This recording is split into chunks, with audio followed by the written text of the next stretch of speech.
ओम शांति। भगवत गीता श्लोक क्लास में आज का श्लोक है 8वें अध्याय का 28वां श्लोक। अध्याय 8 श्लोक नंबर 28। श्लोक है वेदेषु यज्ञेषु तपसु चैव दानेषु यत् पुण्यफलं प्रदिष्टम् अत्तेति तत्सर्वमिदं विदित्वा योगी परम स्थानम उपेति चाद्यम। श्लोक दोबारा। वेदेषु यज्ञेषु तपसु चैव दानेषु यत् पुण्यफलं प्रदिष्टम् अत्तेति तत्सर्वमिदं विदित्वा योगी परम स्थानम उपेति चाद्यम।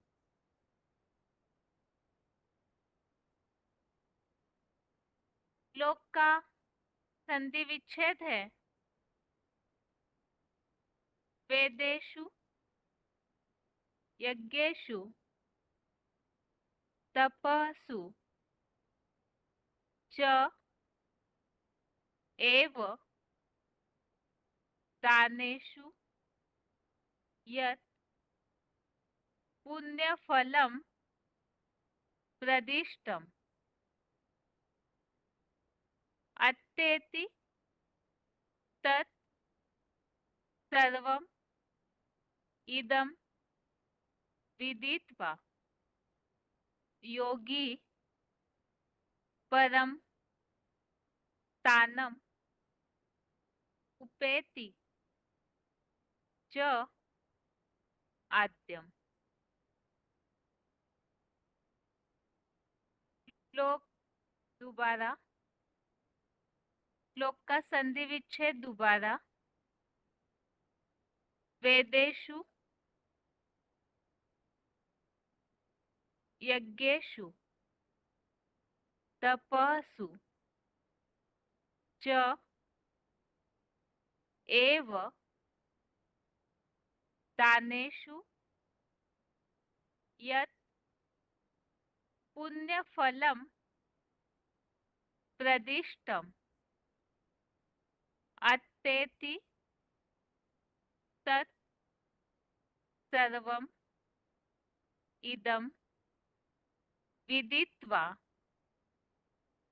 योगी परम स्थानम उपेति च आद्यम।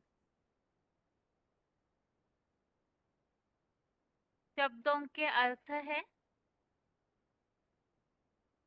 वेदेषु अर्थात वेदों में,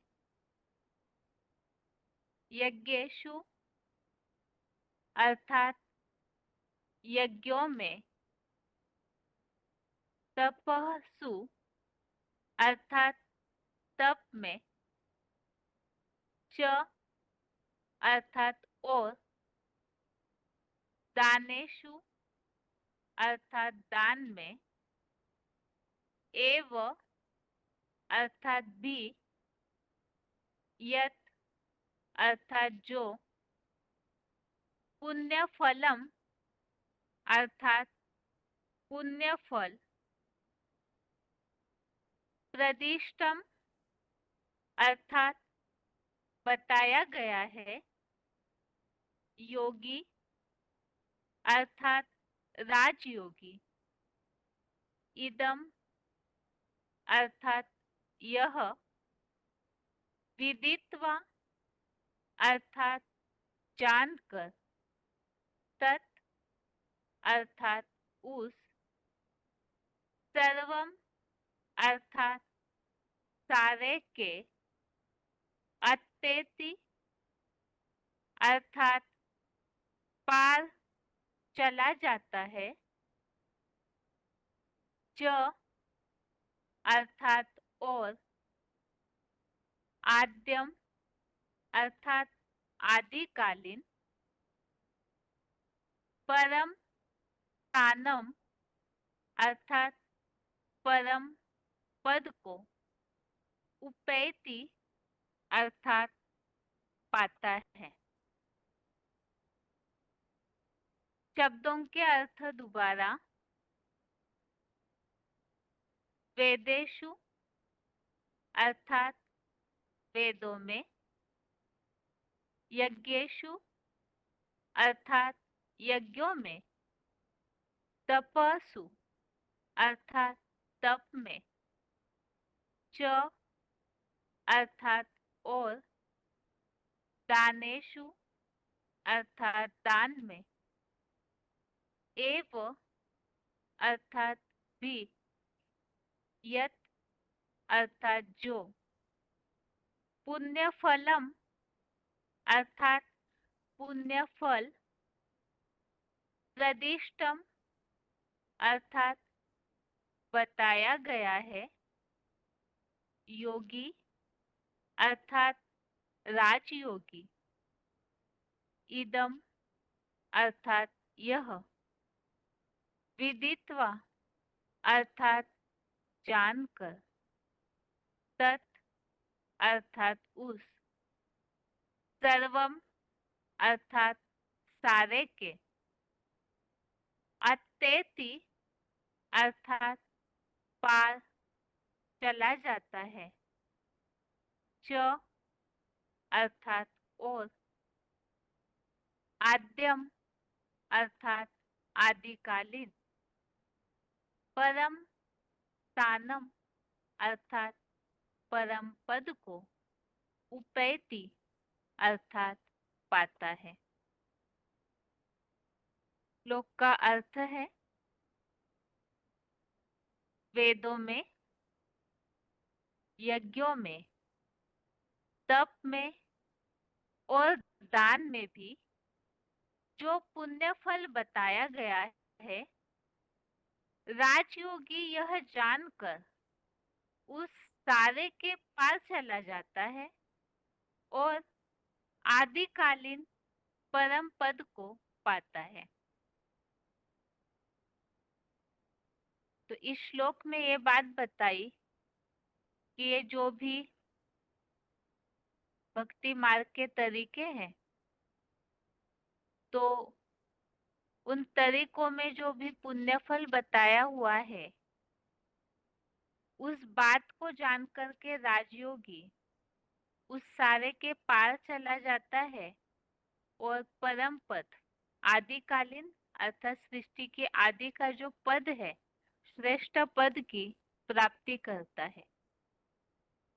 अब राजयोगी इन सबसे पार क्यों जाता है पुण्य फल के बाद भी, तो इसके लिए क्लैरिफिकेशन वाले अर्थ में समझानी दी हुई है। तो क्लैरिफिकेशन सहित अर्थ है, नर निर्मित वेदों में, भौतिक यज्ञों में, दैहिक तप में और सांसारिक पदार्थों के दान में भी जो अल्पकालीन पुण्य फल बताया गया है, राजयोगी पुरुषोत्तम संगम युग में ही यह एडवांस गीता ज्ञान जानकर उस सारे मानवीय कर्म कांड के पार चला जाता है और सतयुगी स्वर्गीय आदिकालीन विष्णु लोकीय वैकुंठ के कलातीत परम पद को पाता है। तो क्लैरिफिकेशन वाले अर्थ में इस बात को स्पष्ट किया है कि ये जो भी वेद या भौतिक यज्ञ है, दैहिक जो ताप है और जो भौतिक पदार्थों का, सांसारिक पदार्थों का दान है, तो भक्ति मार्ग में तो इन सब में पुण्य मिलता है ऐसे माना जाता है। लेकिन वो जो पुण्य का फल है वो अल्पकालीन है। इस दुनिया में ये जो भी विधियां अपनाते हैं प्राप्ति हेतु, तो वो सब अल्पकालीन प्राप्ति कराने वाले हैं। इस बात का महत्व समझकर राजयोगी इसी पुरुषोत्तम संगम युग में ही एडवांस ज्ञान, गीता ज्ञान को जानकर ये सारे कर्म कांड के पार जाता है। और जब इन कर्म कांडों से पार चला जाता है तो वो जो सतयुगी स्वर्ग है अर्थात आदिकालीन विष्णु लोक के वैकुंठ का कलातीत पद पाता है।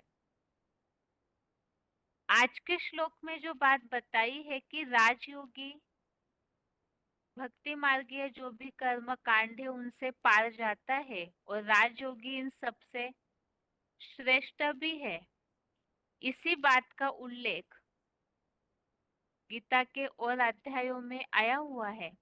तो उसमें से रेफरेंस श्लोक के तौर पे एक श्लोक देखते हैं। और इन वेदों वगैरह के द्वारा प्राप्ति नहीं होती, इस संबंधित भी गीता में और भी ऐसे श्लोकों का उल्लेख है। तो उसे भी रेफरेंस श्लोक के बतौर देखते हैं। रेफरेंस श्लोक है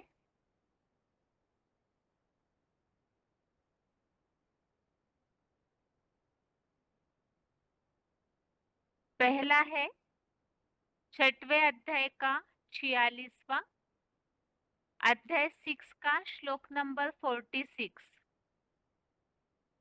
इस श्लोक में ये बात बताई है कि राजयोगी दैहिक ताप वाले तपस्वियों से बढ़कर है, आत्मज्ञानियों से भी श्रेष्ठ मान्य है और कर्मकांडियों से भी राजयोगी बड़ा है। तो इसीलिए अर्जुन आत्मस्मृति के तापसी या त्रिगुणबद्ध कर्मकांडियों से भी श्रेष्ठ योगी बन। तो ये जो भी भक्ति मार्गीय कर्म कांड है उन सब से ही राजयोगी बड़ा है। और दूसरा श्लोक है 11वें अध्याय का 48वां अध्याय 11 का श्लोक नंबर 48। इसमें इस बात का उल्लेख है बुद्धिगम्य अद्भुत रूप वाला मैं। सबसे लास्ट में वाक्य लिखा है ज्ञान गम्य बुद्धि से देखने को समर्थ है। तो भगवान ज्ञान की बुद्धि से ही देखने के लिए समर्थ है, इसीलिए अर्जुन को भगवान ने ये बात बोली, न वेद यज्ञ और स्वाध्याय से, न दान से, न कर्मकांडीय क्रियाओं से और न कठोर दैहिक यंत्रणादायी तपस्याओं से तेरे अतिरिक्त कोई दूसरा मनुष्य लोक में ज्ञान गम्य बुद्धि से देखने को समर्थ है। तो भगवान ये जो भी भक्ति मार्गीय तरीके हैं उनसे प्राप्त नहीं होते, भगवान ज्ञान गम्य बुद्धि से ही देखने के लिए समर्थ है। और 11वें अध्याय का 53 नंबर श्लोक में भी इस बात का उल्लेख स्पष्ट है, मुझको जिस रूप में तूने त्रिनेत्र से देखा है उस रूप में कभी भी मुझे नर निर्मित त्रिगुणात्मक वेदों द्वारा, न दैहिक तप द्वारा, न दान द्वारा और न मन की एकाग्रता बिना मात्र स्वाहा स्वाहा वाले यज्ञ द्वारा ही देखा जा सकता है। जो नीचे मुरली पॉइंट का उल्लेख भी है, यज्ञ तप दानादि करने से मैं नहीं मिलता हूँ, शास्त्र लिखने पढ़ने से भी नहीं मिलता हूँ।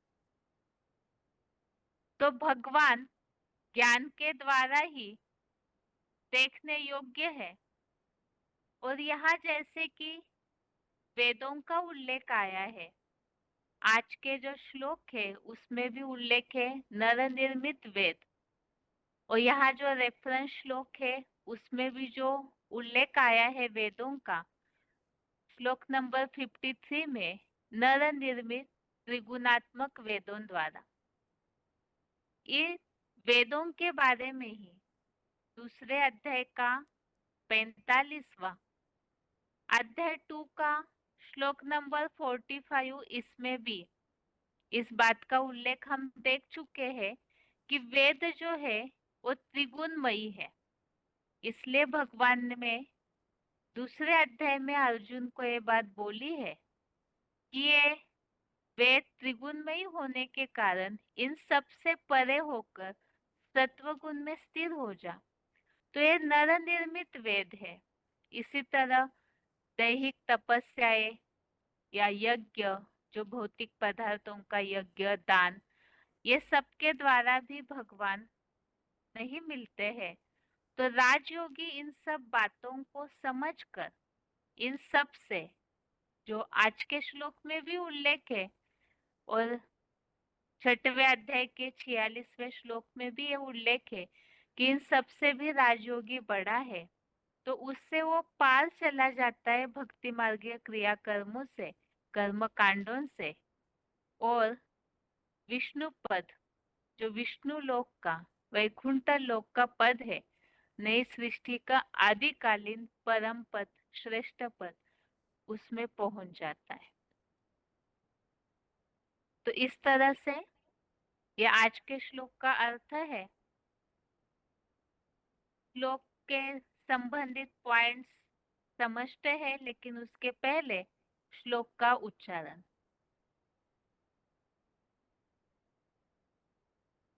वेदेषु यज्ञेषु तपस्सु चैव दानेषु यत् पुण्य फलं प्रदिष्टम् अत्येति तत्सर्वमिदं विदित्वा योगी परं स्थानम् उपैति चाद्यम्। नवनिर्मित वेदों में, भौतिक यज्ञों में, दैहिक तप में और सांसारिक पदार्थों के दान में भी जो अल्पकालीन पुण्य फल बताया गया है, राजयोगी पुरुषोत्तम संगम युग में ही यह एडवांस गीता ज्ञान जानकर उस सारे मानवीय कर्मकांड के पार चला जाता है और सत्युगी स्वर्गीय आदिकालीन विष्णुलोकीय वैकुंठ के कलातीत परमपद को पाता है। वेदेषु यज्ञेषु तपस्सु चैव दानेषु यत् पुण्य फलं प्रदिष्टम् अत्येति तत्सर्वमिदं विदित्वा योगी परं स्थानम् उपैति चाद्यम्। नवनिर्मित वेदों में, भौतिक यज्ञों में, दैहिक तप में और सांसारिक पदार्थों के दान में भी जो अल्पकालीन पुण्य फल बताया गया है, राजयोगी पुरुषोत्तम संगम युग में ही यह एडवांस गीता ज्ञान जानकर उस सारे मानवीय कर्मकांड के पार चला जाता है और सत्युगी स्वर्गीय आदिकालीन विष्णुलोकीय वैकुंठ के कलातीत परमपद को पाता है। आगे है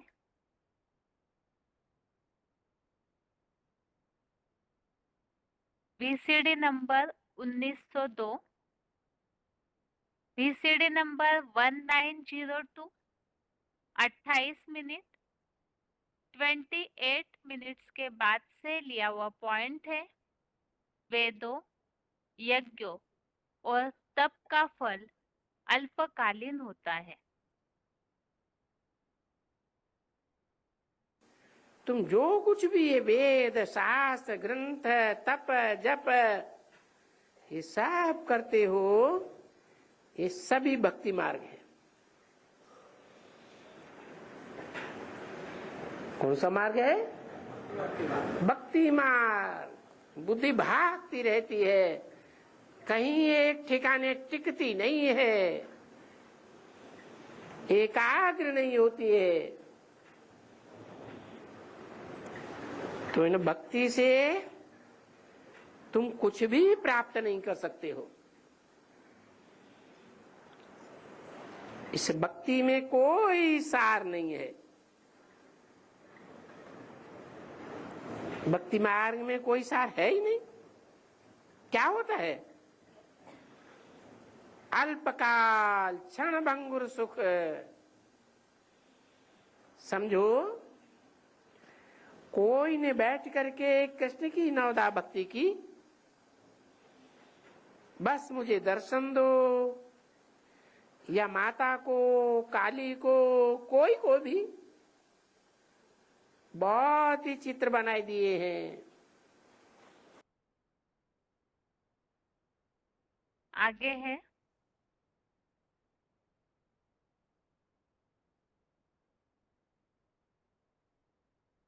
VCD number 1235, VCD number 1235 6 minute 6 minutes के बाद से लिया हुआ पॉइंट है।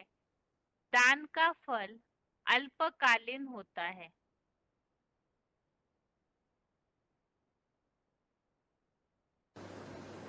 जैसे मनुष्य ईश्वर अर्थ धर्मशाला, हॉस्पिटल आदि बनाते हैं, तो ईश्वर को कोई हाथ में थोड़े देते हैं, उनके नाम पर बनाते हैं। ईश्वर अर्थ दान पुण्य करते हैं तो फिर दूसरे जन्म में अल्पकाल के लिए क्षणभंगुर सुख मिल जाता है, क्योंकि ये दुनिया ही अल्पकाल क्षणभंगुर है, सुख बहुत थोड़ा है। तो क्षणभंगुर दुनिया में सुख अल्पकाल का मिलेगा ना। आगे है VCD number 2896, VCD number 2896 14 minute 14 minutes के बाद से लिया हुआ पॉइंट है। राजयोगी पुरुषोत्तम संगम युग में ही एडवांस गीता ज्ञान जानकर सारे मानवीय कर्म कांड के पार चला जाता है।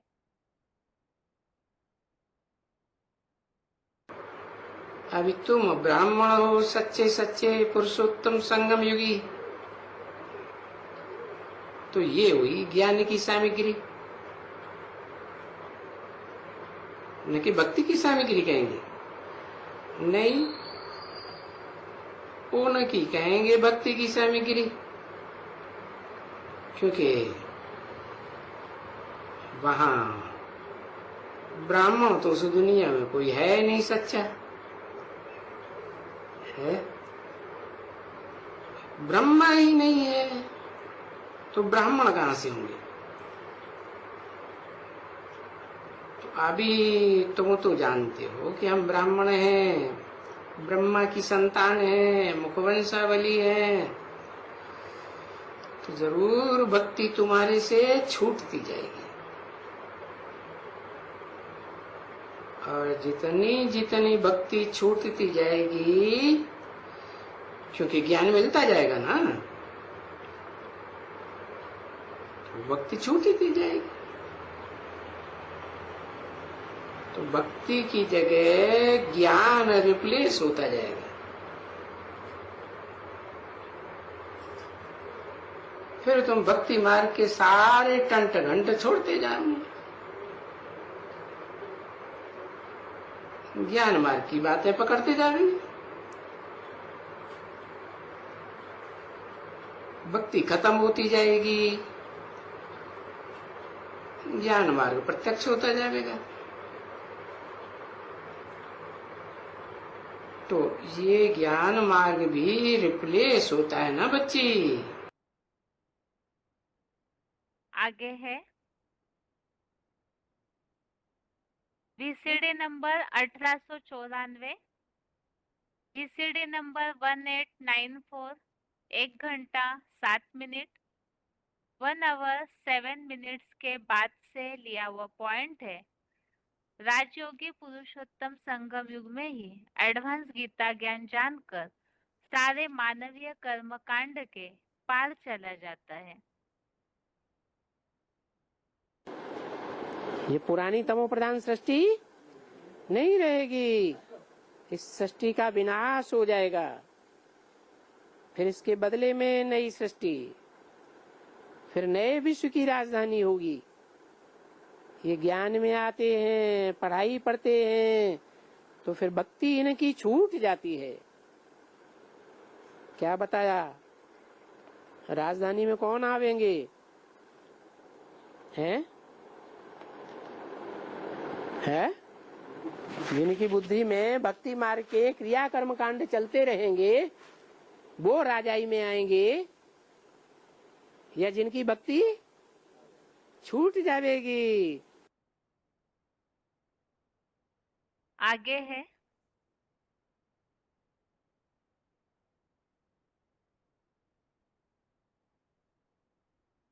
VCD number 2327, VCD number 2327, 33 minute 33 minutes के बाद से लिया हुआ पॉइंट है।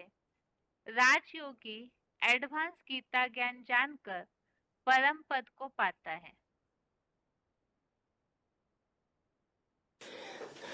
नर से नारायण बनने की सहज पढ़ाई है, और पढ़ाता कौन है?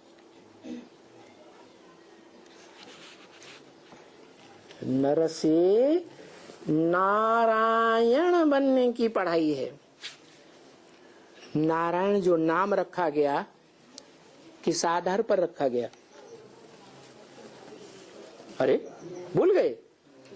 काम के आधार पर नाम पड़ता है। तो क्या काम किया? नार माने ज्ञान जल, आयन माने घर, जिसका ज्ञान जल में ही घर है। क्या? जब से जन्म लिया तब से लेकर कहाँ घर है? ज्ञान जल में घर है। अच्छा, कब से जन्म लिया वो तो मालूम होगा ना? 76 से जन्म लिया। बाबा ने ही बोल दिया था 10 साल पहले 66 में। लक्ष्मी नारायण का जन्म कब हुआ? आज से 10 वर्ष कम 5000 वर्ष हुआ, तो 76 आता है। तो 76 में इनका जन्म हुआ नारायण का। तो जब से जन्म हुआ, प्रत्यक्षता रूपी जन्म जब से हुआ, बाप का प्रत्यक्षता वर्ष कौन सा मनाया है? कौन सा मनाया? 76। तो इसका मतलब कौन से बाप का प्रत्यक्षता वर्ष हुआ है? मनुष्य सृष्टि के बाप का प्रत्यक्षता वर्ष हुआ।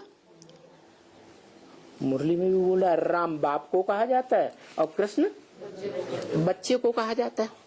माना कृष्ण बच्चे की प्रत्यक्षता वर्ष की बात नहीं है, राम वाली आत्मा प्रत्यक्ष हुई, वो व्यक्तित्व प्रत्यक्ष हुआ जो नारायण के रूप में बाद में प्रत्यक्ष होता है। देखो, ये सहज पढ़ाई है। अरे भाई, पढ़ाई राजयोग की है ना। नर से नारायण बनने की सहज पढ़ाई है। क्या? नर से नारायण, आयन माने घर, कहाँ रहता है? ज्ञान जल में रहता है। तो ज्ञान जल में कौन सा देवता हमेशा दिखाते हैं? नारायण दिखाते हैं कि विष्णु दिखाते हैं? विष्णु दिखाते हैं। माना लक्ष्मी नारायण का कंबाइंड स्वरूप है, जो नारायण दिखाते हैं वो विष्णु दिखाते हैं। उनको पढ़ाता कौन है? कहते हैं ब्रह्मा सो क्या बना? विष्णु बना। तो किसने पढ़ाया? विष्णु देवता है या भगवान है? देवता है, परम पद है देवताओं में। तो कौन पढ़ाता है?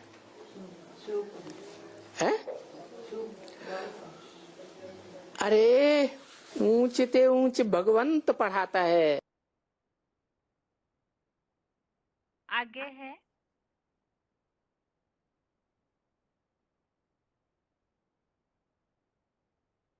VCD नंबर 2387, VCD नंबर 2387, 1 घंटा 13 मिनट, 1 आवर 13 मिनट्स के बाद से लिया हुआ पॉइंट है सतयुगी स्वर्गीय आदिकालीन परम पद।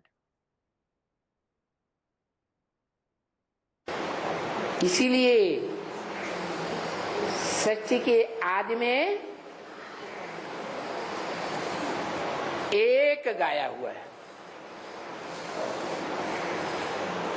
श्रेष्ठ ते श्रेष्ठ परम पद।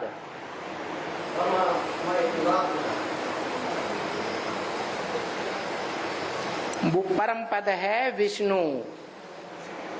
क्या? Vishnu, no wish at all, जिसमें विषय विकार का नाम निशान नहीं होता, एकदम सृष्टि के आदि में, नई सृष्टि के आदि में। आगे है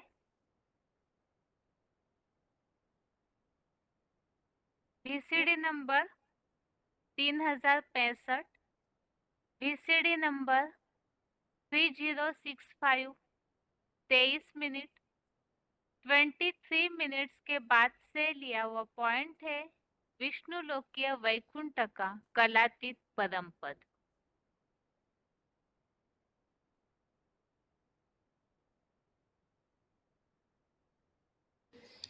तो ये ड्रामा में नूंद है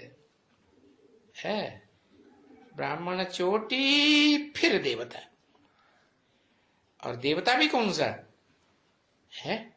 ऐसे नहीं कलाओं में बंधा हुआ कलाबद्ध देवता, 16 कला या कम कला वाला नहीं, कलातीत देवता। और क्या शिफ्ट है उसकी? कलातीत देवता की शिफ्ट ये है कि वो अतीन्द्रिय सुख भोगने वाला, वो अकेला नहीं, यथा राजा तथा प्रजा। हाँ, वो विष्णुलोक की वैकुंठ में सब कैसे होंगे? इंद्रियों का सुख भोगने वाले होंगे कि अतीन्द्रिय सुख भोगने वाले होंगे? कर्मेंद्रियों का भोगेंगे? नहीं, अरे कर्मेंद्रियों की तो बात ही दूर, ज्ञानेंद्रियों का भी सुख नहीं भोगते। इंद्रियां से अतीत हो जाते हैं, पार हो जाते हैं, ऐसे ऊंचे ते ऊंचे देवता। इस तरह से इस श्लोक संबंधित पॉइंट्स हमने समझे। एक तो भक्ति का जो फल है वो अल्पकालीन होता है, क्षणभंगुर होता है, दान भी। तो इसीलिए ही जो राजयोगी है ये अल्पकालीन फल की जानकारी लेने के बाद, जैसे बताया कि ज्ञान के आधार से नारायण वाली आत्मा ज्ञान जल में ही निवास करती है, तो ये राजयोगी इस आधार से विष्णु लोकीय वैकुंठ का कलातीत परम पद पाता है।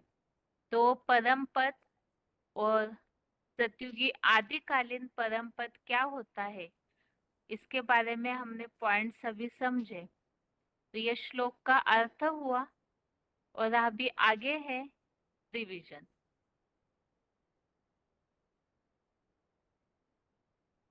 श्लोक टेस्ट के हिसाब से श्लोक नंबर है चौथे अध्याय का 33 से 36 तक, अध्याय 4 का श्लोक नंबर 33 से 36 तक, और 8वें अध्याय का 28वां, अध्याय 8 का श्लोक नंबर 28। और अभी 33वां श्लोक है, श्लोक नंबर 33। इसके पहले का जो टॉपिक चल रहा था श्लोकों में, 24 से 32 तक के श्लोकों में अलग अलग यज्ञों के प्रकार,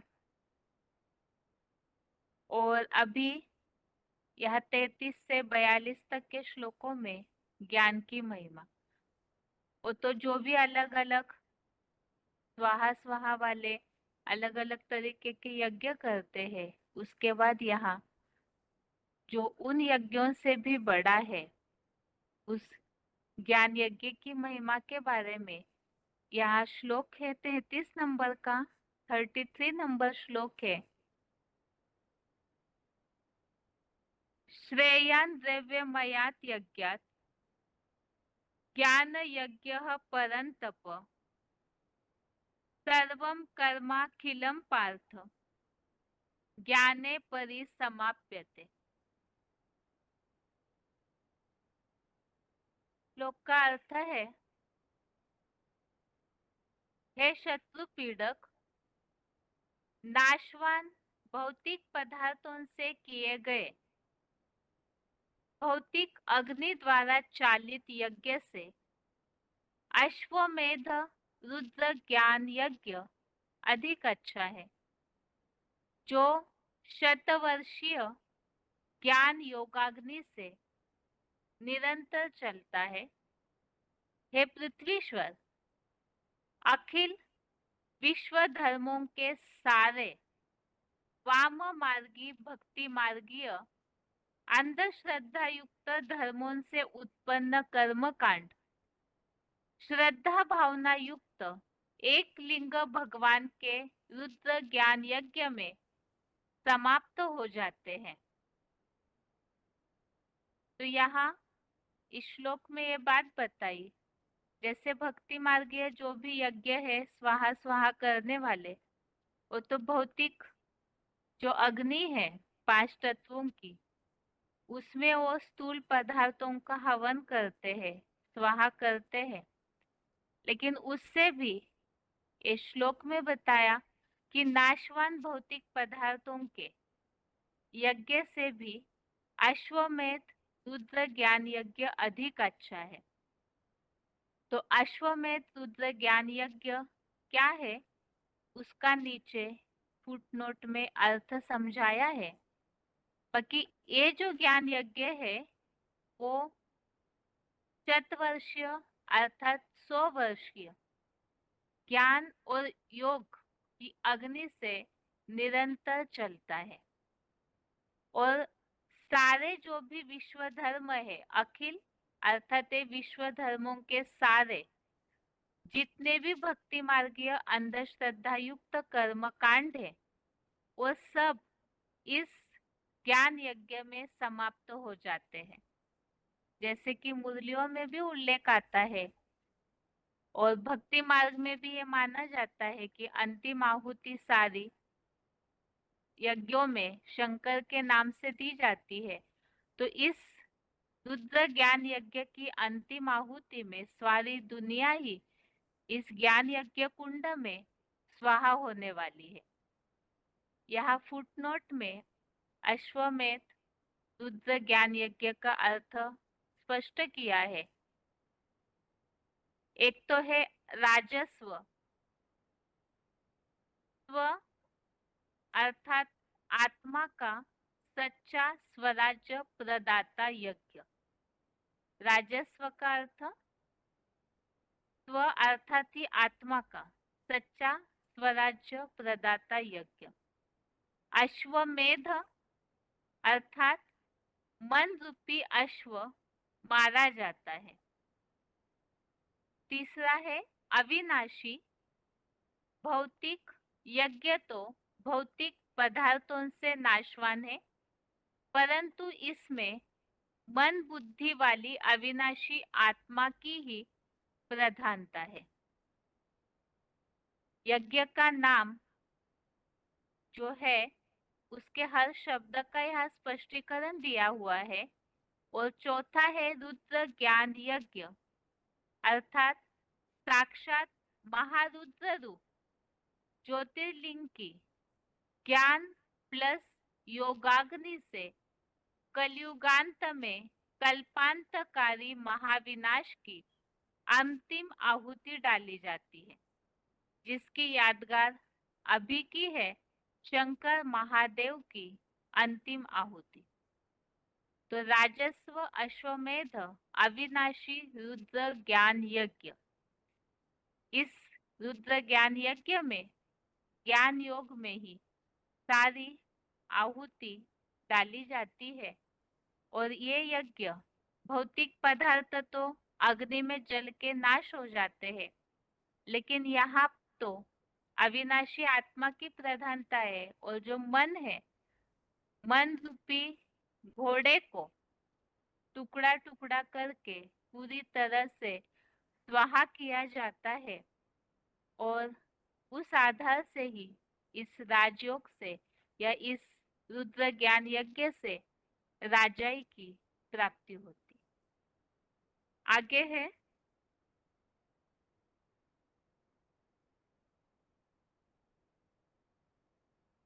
श्लोक नंबर 34, 34 नंबर श्लोक है।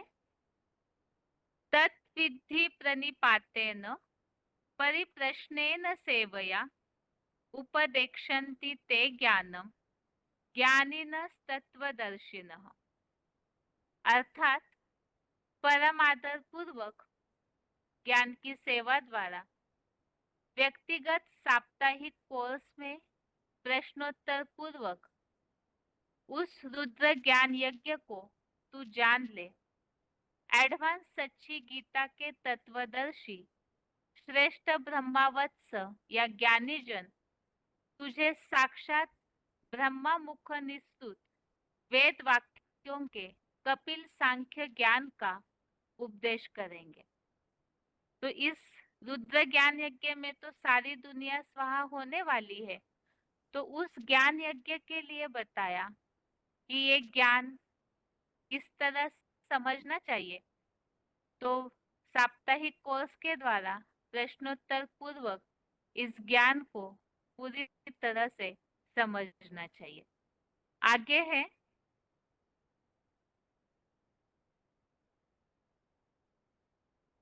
श्लोक संबंधित रेफरेंस श्लोक।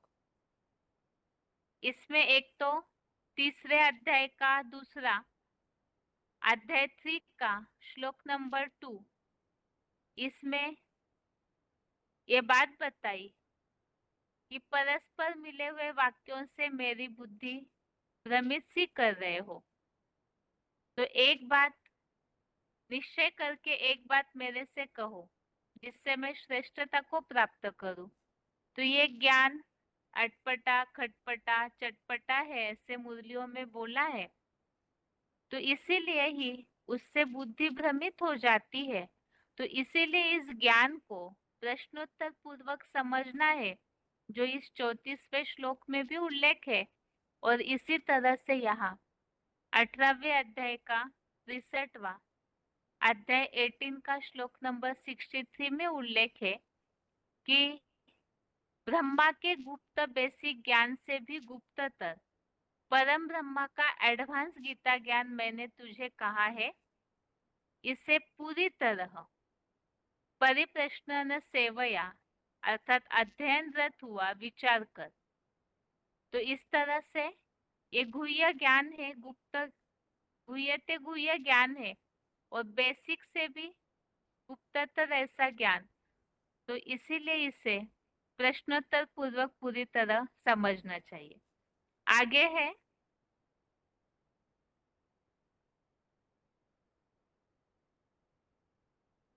35वां श्लोक नंबर 35 है। यत् ज्ञात्वा न पुनर्मोहम एवं यास्यसि पांडव एन भूतान्यशेषेण रक्षस्यात्मन्यथोन्मयी। अर्थात हे पंडारूप पांडु के पुत्र, इस पांडवपति जगत पिता को जानकर फिर से इस संसार में ऐसे अल्पकालीन संबंधियों के दैहिक मोह को तो 21 जन्म में नहीं पाएगा। फिर तो जिस जगत पिता की देह रूप लिंग सहित हीरा जैसी आत्मा में समस्त प्राणियों को बुद्धि नेत्र से मुझ बीज रूप अव्यक्त लिंग में समाये स्वर्गीय प्लस नारकीय सृष्टि वृक्ष को साक्षात और स्पष्ट देखेगा। तो यहाँ पर पूरी तरह से ज्ञान को प्रश्नोत्तर पूर्वक जब गहराई से समझ जाते हैं तो ऐसे ज्ञान प्राप्त करने के बाद ये रिजल्ट यहाँ बताया कि इस ज्ञान के द्वारा जगत पिता को जानकर फिर इस संसार के जो अल्पकालीन संबंधी है उनके दैहिक मोह को नहीं पाएगा। अर्थात बीज को जब जान लेते हैं तो फिर ये जो वृक्ष है इसके लिए बताया कि इस जगत पिता में ही समस्त प्राणियों को बुद्धि रूपी नेत्र से देखने पर मुझ बीजरूप अव्यक्त लिंग में समाये स्वर्गीय प्लस नारकीय सृष्टि वृक्ष को साक्षात और स्पष्ट देखेगा। अर्थात उस बीज में ही सारा वृक्ष जितने भी इस दुनिया के संबंधी है उन सब की भासना उस बीज में ही अनुभव होगी। तो और जो भी ऐसे दैहिक संबंधियों का मोह है वो नष्ट हो जाएगा। आगे है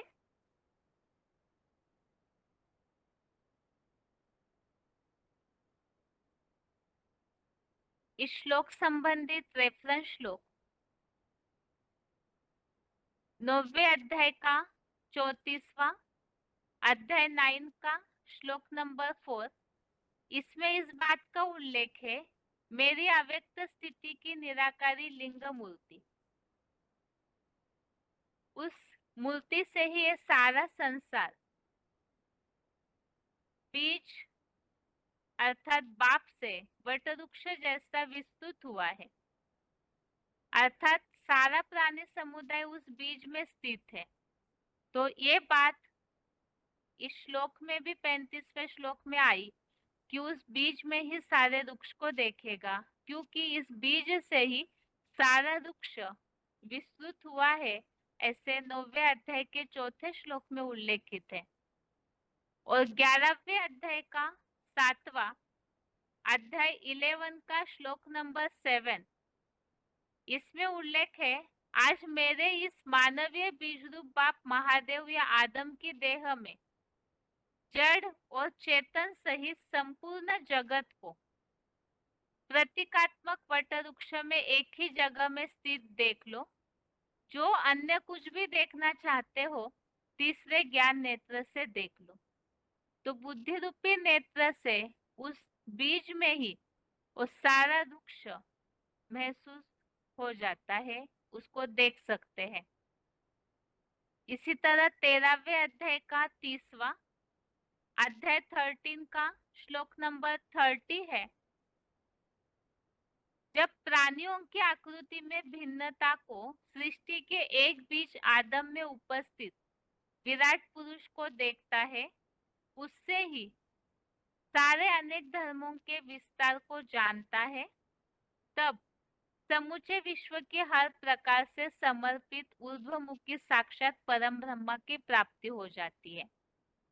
जब उस बीज में ही सारे वृक्ष को समाया हुआ है ऐसे जानने के बाद परम ब्रह्मा की प्राप्ति, अर्थात जब और संबंधियों का मोह नष्ट हो जाएगा, उस बीज में ही सारे वृक्ष को देख लेते हैं, मोह नष्ट हो गया तो परम ब्रह्मा की प्राप्ति अर्थात वैसी स्थिति की प्राप्ति हो जाती है, उनके नजदीक पहुंच जाते हैं।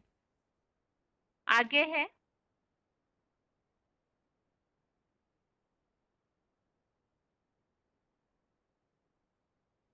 इसी 35वें श्लोक संबंधित और रेफरेंस श्लोक 13वें अध्याय का 12वां अध्याय 13 का श्लोक नंबर 12।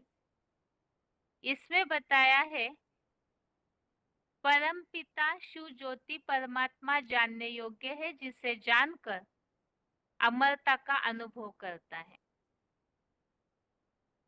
वह आदि रहित सुप्रीम आत्मा आदम दोनों मिलकर परम ब्रह्म परमेश्वर कालक्रमानुसार संसार में सत न असत कहा जाता है। तो वो बीज को जानने की बात जो बताया कि उसको जानने के बाद अमरता का अनुभव होता है। 13वें अध्याय का 34वां अध्याय 13 का श्लोक नंबर 34, इसमें ये बात बताई कि अर्जुन के शरीर रूपी क्षेत्र और क्षेत्रज्ञ के अंतर को और प्राणियों की दैहिक प्रकृति से मुक्ति को संपूर्ण बने त्रिनेत्री महादेव के ज्ञान नेत्र द्वारा शिव को जानते हैं, वे परम ब्रह्म लोक को प्राप्त करते हैं। तो उस बीज में ही अर्थात उस साकार में जो निराकार समाया हुआ है, तो उनको जानने के बाद ज्ञान नेत्र से परम ब्रह्म लोक की प्राप्ति होती है। इसी तरह 9वें अध्याय का 3 अध्याय 9 का श्लोक नंबर 3, इसमें ये बात बताई कि जो इस धर्म में अश्रद्धालु लोग मुझको न पाकर मृत्यु लोकीय मार्ग में पुनः लौट जाते हैं, तो जो उस बीज रूप में सारा वृक्ष समाया हुआ है, इस बात को नहीं समझते हैं, अर्थात इसके प्रति श्रद्धा भावना नहीं रख पाते हैं, तो ऐसे फिर मृत्यु लोकीय मार्ग में अर्थात नरक में पुनः लौट जाते हैं, क्योंकि यथार्थ रीति से पहचानते ही नहीं है। आगे है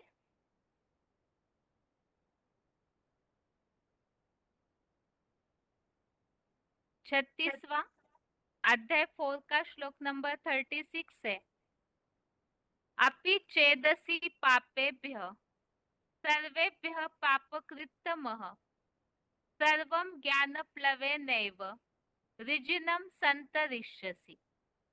अर्थात चाहे सब पापियों से भी महाधोखेबाज और महापापी अजामिल जैसा नीच क्षुद्र माना गया अधिक पापी क्यों न हो, तो भी दया के भंडार शिव बाबा पुत्र महादेव अर्जुन आदम यहोवा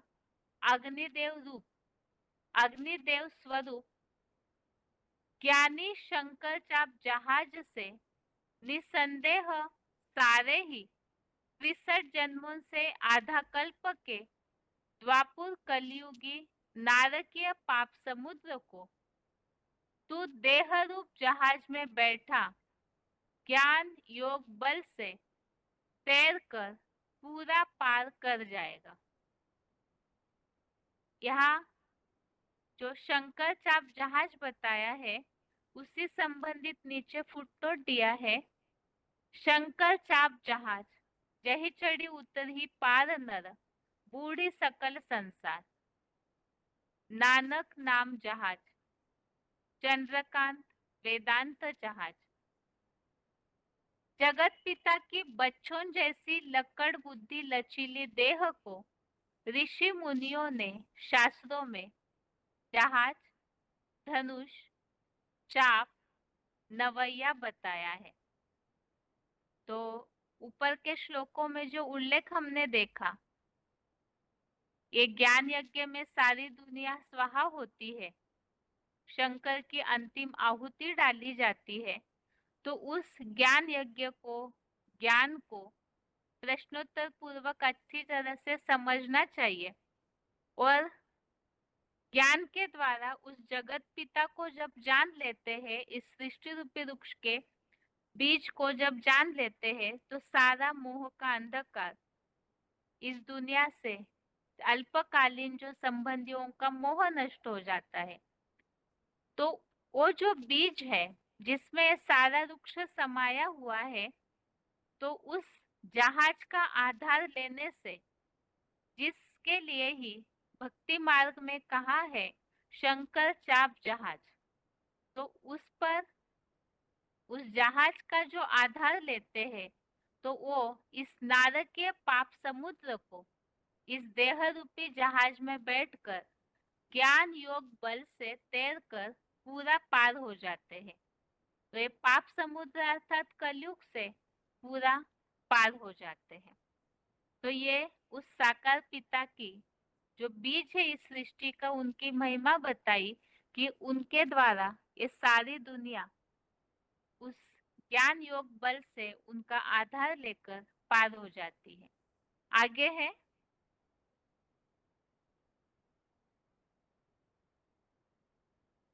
इस श्लोक संबंधित रेफरेंस श्लोक है।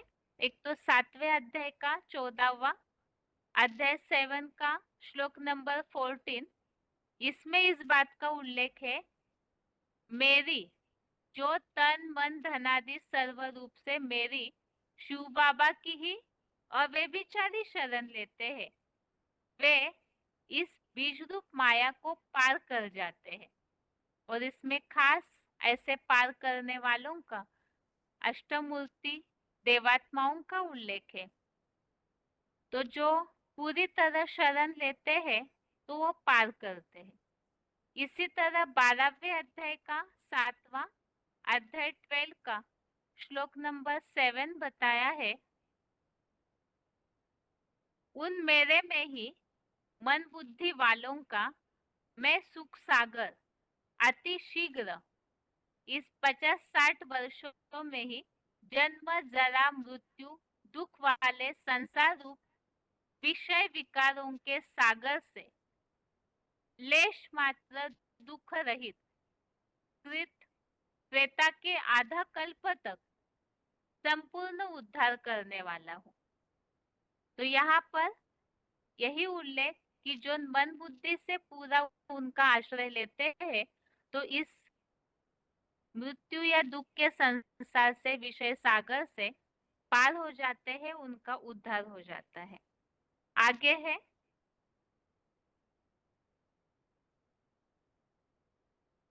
आज का श्लोक 8वें अध्याय का 28वां श्लोक नंबर 28। श्लोक है, वेदेषु यज्ञेषु तपसु चैव दानेषु यत् पुण्य फलं प्रदिष्टम् अत्तेति तत्सर्वमिदं विदित्वा योगी परम स्थानम उपेति चाद्यम। अर्थात नर निर्मित वेदों में, भौतिक यज्ञों में, दैहिक तप में और सांसारिक पदार्थों के दान में भी जो अल्पकालीन पुण्य फल बताया गया है, राजयोगी पुरुषोत्तम संगम युग में ही यह एडवांस गीता ज्ञान जानकर उस सारे मानवीय कर्मकांड के पार चला जाता है और सत्युगी स्वर्गीय आदिकालीन विष्णु लोकीय वैकुंठ के कलातीत परम पद को पाता है। तो यह श्लोक का सार यही है कि जो भी भक्ति मार्गीय कर्मकांड है उन सब में अल्पकालीन पुण्य का फल है और इस बात को समझकर राजयोगी जो ज्ञान का पुरुषार्थ करता है, योग का, ये एडवांस गीता ज्ञान जानकर ये सारे के पार चला जाता है और मानवीय कर्मकांडों के पार जाने के कारण वो ऐसा आदिकालीन विष्णु लोक के वैकुंठ का कलातीत परम पद पाता है। और श्लोक संबंधित रेफरेंस श्लोक हमने देखे थे। एक तो 6वें अध्याय का 46वां श्लोक जिसमें राजयोगी श्रेष्ठ है ऐसा उल्लेख है, और 11वें अध्याय का 48 और 53 अध्याय 11 का श्लोक नंबर 48, 53 इसमें भी इस बात का उल्लेख है कि ये वेद यज्ञ दान इन सब से मैं नहीं मिलता हूँ, तो ज्ञान गम्य बुद्धि से ही भगवान देखने के योग्य है। इस तरह से ये इस श्लोक का सार और आज श्लोक के लिए जो टेस्ट के लिए श्लोक है वो श्लोक नंबर एक बार फिर से अध्याय 4 श्लोक नंबर 33 से 36 तक, अध्याय 4 का श्लोक नंबर 33 से 36 तक और 8वें अध्याय का 28वां अध्याय 8 का श्लोक नंबर 28। इस तरह से ये श्लोकों की रिवीजन के साथ आज के श्लोक का अर्थ भी पूरा हुआ। और आज के लिए गीता क्लास यहाँ तक ही। ओम शांति।